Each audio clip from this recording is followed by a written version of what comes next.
সকালে বাজারে গিয়েছিল, শিং মাছ আর কই মাছ পেয়েছে, একদম নদীর শিং কই, এগুলো নিয়ে আসছে। খারাপ না, মোটামুটি ভালোই। এগুলো পরিষ্কার করব একটু পরে। ডাঁটার শাক কাটছিলাম।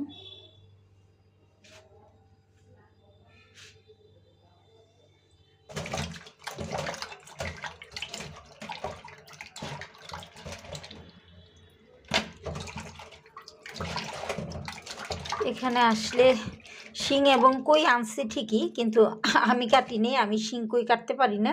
শিং কাটতে পারি মরা যদি হয়, কিন্তু কই মাছ আমি কাটতে পারি না। কইয়ের কাঁটাগুলো অনেক শক্ত শক্ত থাকে। তো আমার একজন ননদ আসছিল আমাদের জন্য নাস্তা নিয়ে, পরে ও কেটে দিয়ে গেছে, আর আমি ধুচ্ছি এখন।